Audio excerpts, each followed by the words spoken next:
Hello friends, आज हम बात करेंगे नर्वस सिस्टम ऑफ पेट्रोमाइजोन के बारे में। हमने पेट्रोमाइजोन से रिलेटेड ब्लड वस्कुलर सिस्टम की बात कर चुके हैं, हम डाइजेस्टिव सिस्टम की बात कर चुके हैं और रेस्पिरेटरी सिस्टम की बात कर चुके हैं। आज का हमारा टॉपिक रहेगा nervous system.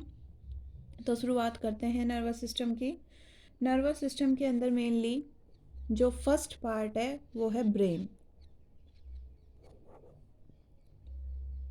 Brain further 3 part में सब डिवाइडेड मिलेगा: fore brain, mid brain and hind brain. जो ब्रेन है वो काफ़ी प्रिमिटिव टाइप का है और इसके ऊपर जो कवरिंग होगी, ब्रेन की कवरिंग, उसका एक पर्टिकुलर नाम है। उसका नाम है मैनिंग्स प्रिमिटिवा। ये इसका पर्टिकुलर नाम है। अब जो ये 3 पार्ट है, फोर ब्रेन, मिड ब्रेन और हाइंड ब्रेन, इनका दूसरा नाम मैं बताऊं तो प्रोजेंसेफेलोन, मीजेंसेफेलोन एंड रोम्बेनसेफेलोन।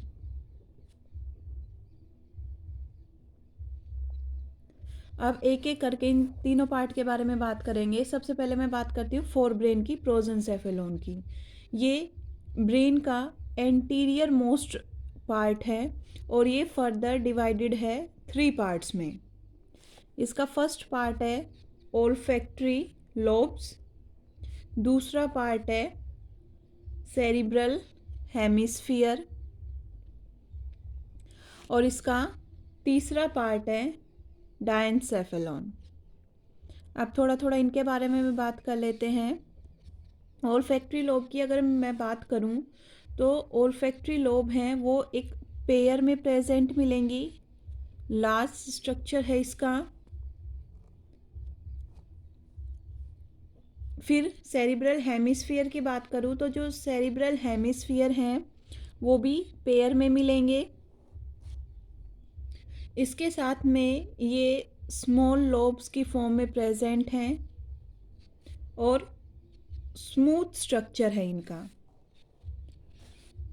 जो कॉर्पोरा स्ट्रेटा है वो पुअरली डेवलप्ड मिलेगा पेट्रोमाइजोन के केस में। फिर जो सेरिब्रल हेमिस्फीयर है और जो ओल्फैक्टरी लोब है, ये दोनों टेलेनसेफेलोन के अंडर आएंगे। डायनसेफेलोन इन दोनों के कंपैरिजन में थोड़ा सा बड़ा मिलेगा और इसकी बेटर डेवलपमेंट मिलेगी। इसके पास मिलता है एपीफाइजियल एपरेटस और ये दूसरे वर्टिब्रेट के कंपैरिजन में जो इनका डायनसेफेलोन है वो ज़्यादा डेवलप मिलेगा। इनके जो डायनसेफेलोन है उसमें एक फोटोसेंसिटिव पीनियल आई प्रेजेंट होगी।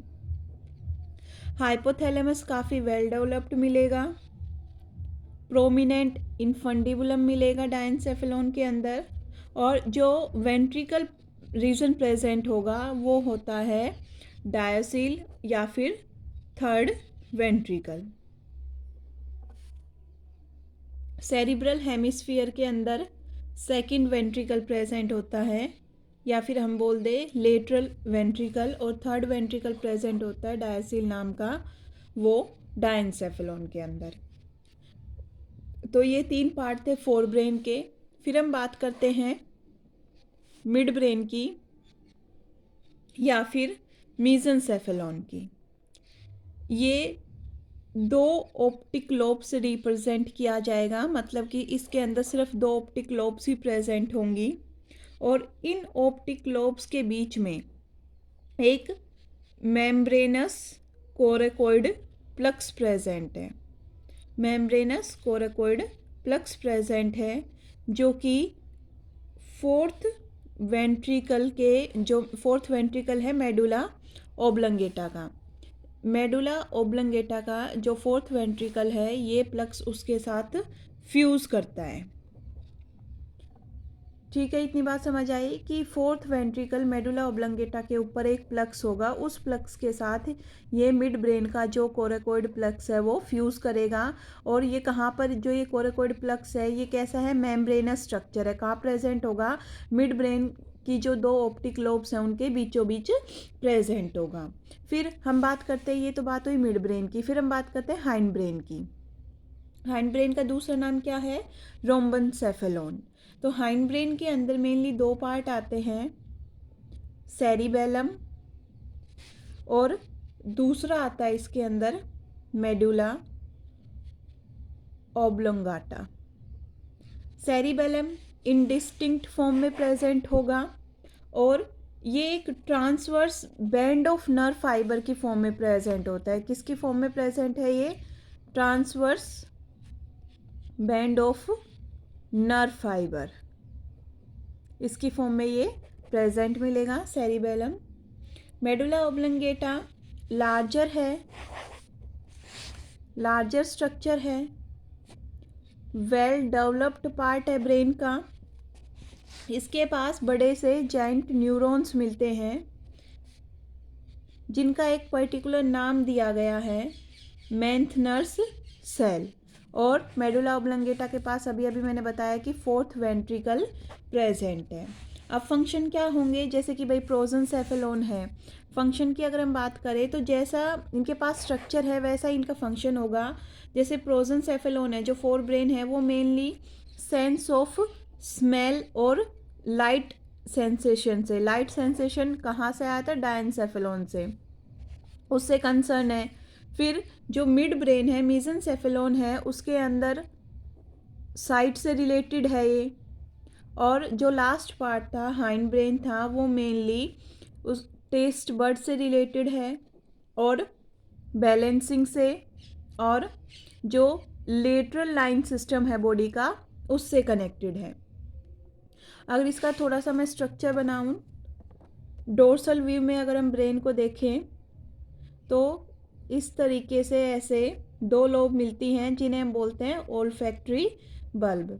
इस साइड में भी ऐसी एक लोब प्रेजेंट होगी, ओल्फैक्टरी बल्ब है ये। इनके बीच में ऐसे यहाँ पर पीनियल आई प्रेजेंट है। इस तरीके से फर्दर इसका स्ट्रक्चर चलेगा।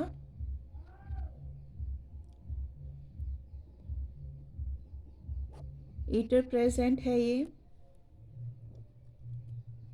ओल्फैक्टरी लोब, ये ऑप्टिक लोब है। ऐसे यहाँ पर नीचे की ओर सेरिबेलम प्रेजेंट है और सेरिबेलम के नीचे यहाँ पर ऐसे जो रीजन आएगा वो मेडुला ऑब्लंगेटा का होगा। तो ये है ब्रेन। अब जो सेंट्रल नर्वस सिस्टम होता है, ब्रेन होता है, उसके साथ में एक चीज़ और मिलती है कि नर्वस सिस्टम में जो CNS वाला पार्ट है, सेंट्रल नर्वस सिस्टम वाला पार्ट है, उसमें दो चीज़ें मिलती है, ब्रेन और दूसरा मिलता है स्पाइनल कोड। तो ब्रेन की तो बात हमने कर ली, अब हम बात करेंगे स्पाइनल कोड की। तो लैम्प्रे के अंदर जो स्पाइनल कोड है, लैम्प्रे पेटोमाइजन उनका ही दूसरा नाम है, जो स्पाइनल कोड है वो कैसी है, डोर्सो वेंट्रली फ्लैट है, ऊपर और नीचे से फ्लैट स्ट्रक्चर है, बैंड के जैसी स्ट्रक्चर है इसकी। और ये कैसा मिलेगा, ट्रांसपेरेंट है बिल्कुल, इसके अंदर कोई भी ब्लड वेसल्स प्रेजेंट नहीं है। ठीक है, ब्लड वेसल प्रेजेंट नहीं है तो ये कैसा हो गया, नॉन वस्कुलर हो गया। ठीक, इसके अंदर नैरो सेंट्रल कैनाल है। क्या है, नैरो सेंट्रल कैनाल प्रेजेंट है। अब जो वाइट मैटर है वो तो इसके अंदर एब्सेंट मिलेगा, मतलब वाइट मैटर मिलता नहीं है, सिर्फ ग्रे मैटर प्रेजेंट होगा इसकी स्पाइनल कोड के अंदर। तो ये स्ट्रक्चर था CNS का। अगली वीडियो में हम बात करेंगे PNS के बारे में और ऑटोनॉमिक नर्वस सिस्टम के बारे में। Thank you for